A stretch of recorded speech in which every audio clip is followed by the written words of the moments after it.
এই পৃথিবী তোমারে মনে রাখবেন, কেউ তোমার জন্য বসে নাই রে আব্বা। তুমি অ্যাক্সিডেন্ট করে দেখো, পিছনের গাড়ি থামে না, ছাড়ি দিয়ে যায় না। কত সিএনজি প্রতিদিন অ্যাক্সিডেন্ট হয় না, কত গাড়ি, কত মানুষের লাশ পড়ে থাকে, কত মানুষ আহত হয়ে পড়ে থাকে। হয়তো 5 মিনিট জ্যাম বাজে, 10 মিনিট জ্যাম বাজে, এরপরে আস্তে আস্তে ছাড়ি দিয়া সবাই চলে যায়। স্বার্থপর এই দুনিয়া, কেউ থামে না। ধোকা ধোকা। এই বন্ধু নামের যেসব শয়তান তোমার লগে এখন আড্ডা দেয়, নারী দেখে, ছবি দেখে, উলঙ্গ দৃশ্য দেখে, তোমারে ফুর্তি করে, এই হাইওয়ান তোমার বিপদে থাকবে না।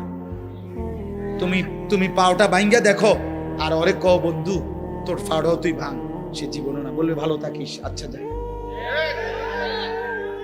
এই জন্য চরিত্রহীনের খপ্পরে পড়ো। আমি বললাম চরিত্রহীনের খপ্পরে পড়ো, নিজেরে চালাক মনে করো। আম হাসিবাল্লাযীনা ইয়ামালুনা আস-সাইয়্যাতি আন ইয়াসবিকুনা, আল্লাহ বলে বান্দা ভেবো না গুনাহ করে আমারে ডিঙ্গায় লাইবা। আল্লাহ নিষেধ করছে, বান্দা পুলিশ, র‍্যাব, বিজিবি, আর্মি সব তুমি ফাঁকি দিবা, এই পৃথিবীর সব, আমারে ফাঁকি দিবা কেন? নারী দেখতে দেখতে মরো না, ছবি দেখতে দেখতে মরো না আব্বা, উলঙ্গ নাচ দেখতে দেখতে মরো না, সেজদাবিহীন আল্লাহর নাফরমানি করে করে যদি মরে যাও আব্বা, তওবা না করো, আল্লাহ যদি মাফ না করে, খোদার কসম আখিরাত তো মিলবেই না।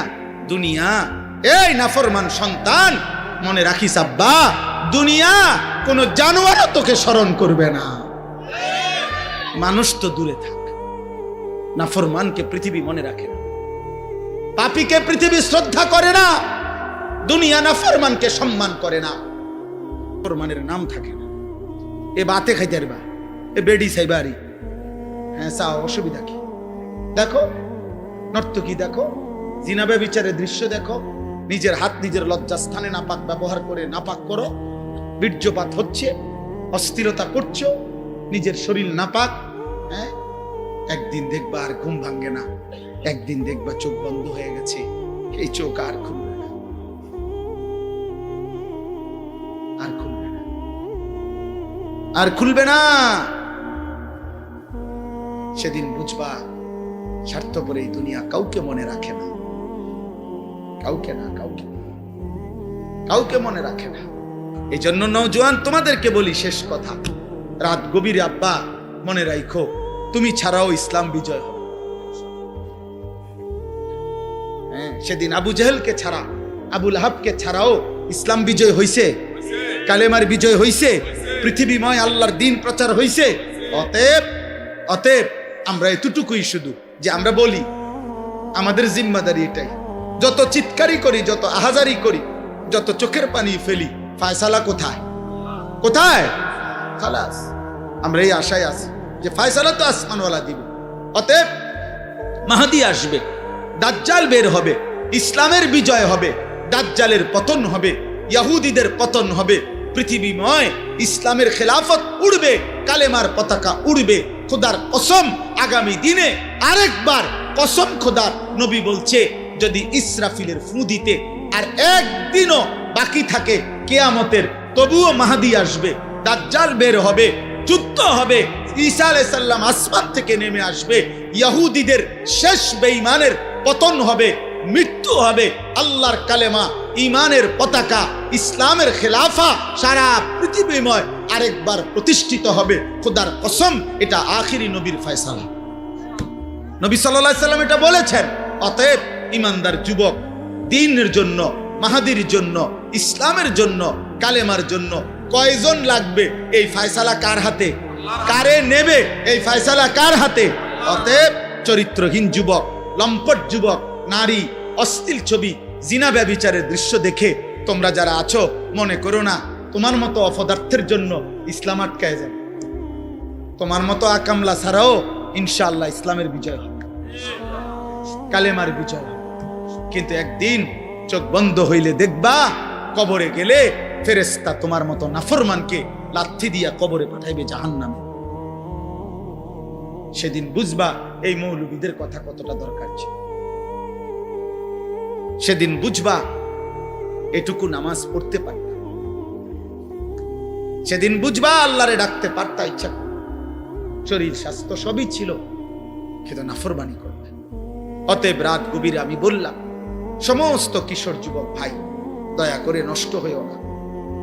এই পৃথিবী তোমারে মনে রাখবেন, কেউ তোমার জন্য বসে নাই রে আব্বা। তুমি অ্যাক্সিডেন্ট করে দেখো, পিছনের গাড়ি থামে না, ছাড়ি দিয়ে যায় না। কত সিএনজি প্রতিদিন অ্যাক্সিডেন্ট হয় না, কত গাড়ি, কত মানুষের লাশ পড়ে থাকে, কত মানুষ আহত হয়ে পড়ে থাকে। হয়তো 5 মিনিট জ্যাম বাজে, 10 মিনিট জ্যাম বাজে, এরপরে আস্তে আস্তে ছাড়ি দিয়া সবাই চলে যায়। স্বার্থপর এই দুনিয়া, কেউ থামে না। ধোকা ধোকা।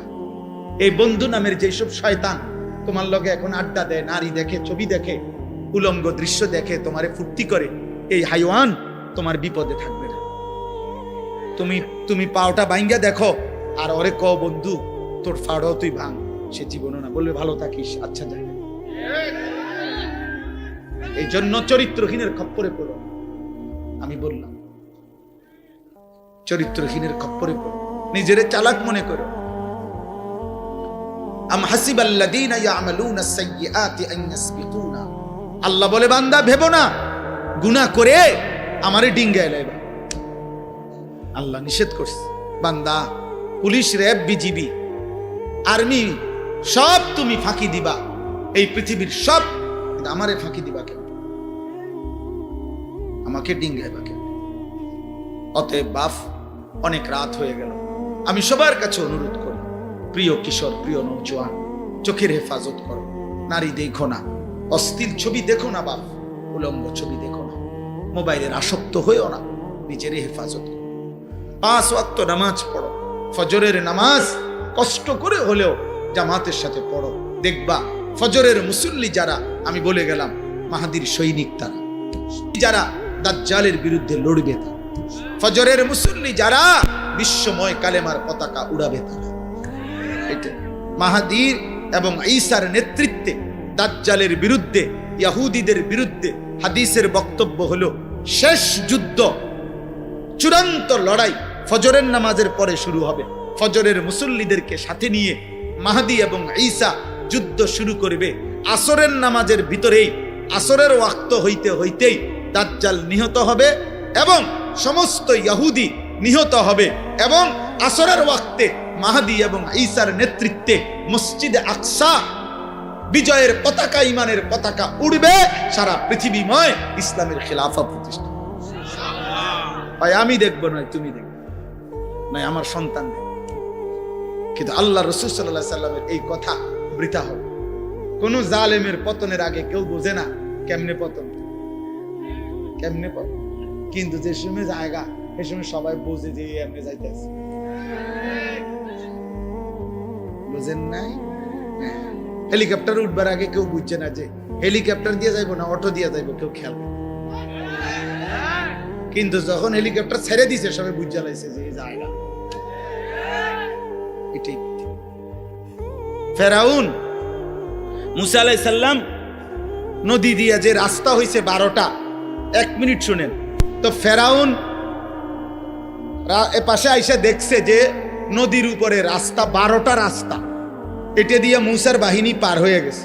ফেরাউন বলতেছে তার অনুসারীদেরকে, চলো আমরাও পার হই, ধর্ম, কিন্তু তুই তো বাদশাহ, তুই খোদা, নাউজুবিল্লাহ, তুই তো খোদা দাবি করো, তুই তো বাদশাহ, তো তার তো এটা বোঝা উচিত ছিল এত বড় নদীতে 12টা রাস্তা, এটা আমি বরাদ্দ দিলাম না, আমি স্যাংশন করলাম না, আমি উদ্বোধন করলাম না, এটি করতে গেল রাস্তাটি।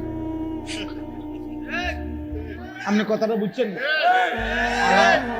তোর তো এটা বোঝা দরকার আগে তো। কিরে কিরে এটি কে করলো আমার এলাকায়, আমি কো? আল্লাহ বলে না, ব্যাক কল আইবা না, মুসার রঙে রঙে আসো, সামনে আগাও, আগাও না, এখনই না বুঝবা রাস্তা করতে গাইছে। এরপরে ডিব্বা গেছে কিনা বলেন? এই জন্য বুঝে কোন জালেম পতনের আগে বুঝে না পতন কিভাবে হয়, কোন পাপী জানে না। অতএব দোস্ত, রাসূলুল্লাহ সাল্লাল্লাহু আলাইহি সাল্লামের কথা সত্য, সত্য সত্য, সঠিক তো ইনশাআল্লাহ। আরেকবার যুদ্ধ হবে, জিহাদ। আরেকবার কালেমার পতাকা উঠবে ইনশাআল্লাহ। এই আমগরও ডেইলি মানুষে কয় অনেকেই, হুজুর সেফে থাকেন, সাবধানে বললেন, পরিবেশ পরিস্থিতি ভালো না।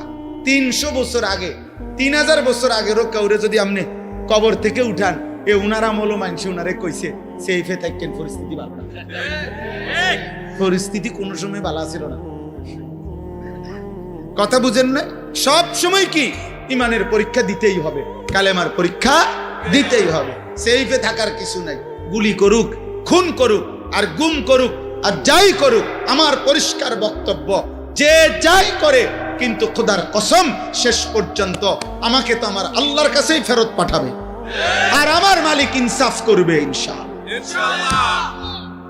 তিনি তো জুলুম করবে না। খালাস, অসুবিধা কি? অন্য কেউ জুলুম করলে সমস্যা কি?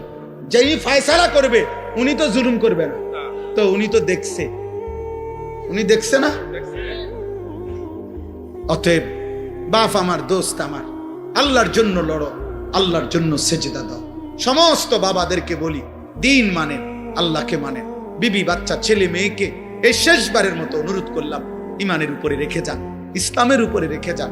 ছেলেটাকে নামাজি বানান, মেয়েকে নামাজি বানান, পর্দানশীল বানান, স্ত্রীকে পর্দানশীল বানান। অনুরোধ করেন, অনুরোধ, চোখের পানি ফেলে প্রয়োজনে কাঁদেন। বল লগে, ছেলে মেয়ের লগে যদি নামাজ রোজার কথা বলে বুঝাইতে না পারেন তো কাঁদেন আপনি চোখের পানি ফেলেন। নবীজির একটা একটা সুন্নাত আমল করেন, একটা একটা সুন্নাত কেউ মানে না করে, আপনি মানেন, আপনি মানেন, আপনি মানেন। নবীর সুন্নাতি জীবন, সুন্নাতেই অনুসরণ, সুন্নাতেই আখিরাত, সুন্নাতেই ভালোবাসা, সুন্নাতেই ইত্তেবা, সুন্নাতেই জান্নাত। আমি প্রতিদিন এই কিতাব বিক্রি করি আমার গাড়িতে, সাদা গাড়িতে। তালিমুস সুন্নাহ, আমাদের নবী সাল্লাল্লাহু আলাইহি সাল্লামের জীবনের সমস্ত সুন্নাত প্রায় 600 পৃষ্ঠা ব্যাপী এই কিতাবের মধ্যে বাংলায় আছে। বাংলাদেশের একজন বড় বুজুর্গ, ঢাকা গাজীপুরের অধ্যক্ষ মিজানুর রহমান চৌধুরী, অনেক বড় আল্লাহ ওয়ালা বুজুর্গ, আলেম, জ্ঞানী। উনি অনেক আলেমদের সমন্বয়ে নবীজির জীবনের ছোট বড় সমস্ত সুন্নাত একেবারে দলিল সহ এই কিতাবের মধ্যে উল্লেখ করছেন। 400 টাকা মূল্যে আমরা এটা বিক্রি করি, একটা আশায় বিক্রি করি। উদ্দেশ্য, আমি এটা হযরতের কাছ থেকে আনছি, আইনা আইনা বেচি। কেন? আমার একটা আশা যে মুসলমানের ঘরে ঘরে একটা বই সুন্নাতের পৌঁছুক। একটা সময় মুসলমানদের ঘরে ঘরে মুকসুদুল মুমিনিন বই ঘরে ঘরে থাকতো, বেহেশতি জেউর বই ঘরে ঘরে থাকতো, কোরআন শরীফের তরজমা ঘরে ঘরে থাকতো। কম বেশি যখন যে পারছে কুদ্দুর কাদ্দুর হইলো পড়ছে, আজ আর পড়া নাই। মোবাইল টিপতে টিপতে জাতি শেষ, বুড়াও শেষ, জোয়ানও শেষ। এই জন্য আরেকবার রসুলের সুন্নাতের একটা কিতাব সুযোগ থাকলে আমাদের সাদা গাড়ির থেকে কিনেন। আল্লাহ আপনাদেরকে তৌফিক দেন, আল্লাহ আপনাদেরকে কবুল করেন। আজকের এই মুবারক মাহফিলে আল্লাহ তাআলা বরকত দেন। আমার জন্য দোয়া করবেন, আমিও আপনাদের জন্য দোয়া করি। আল্লাহ তাআলা সবাইকে ঈমান আমলের জীবন দান।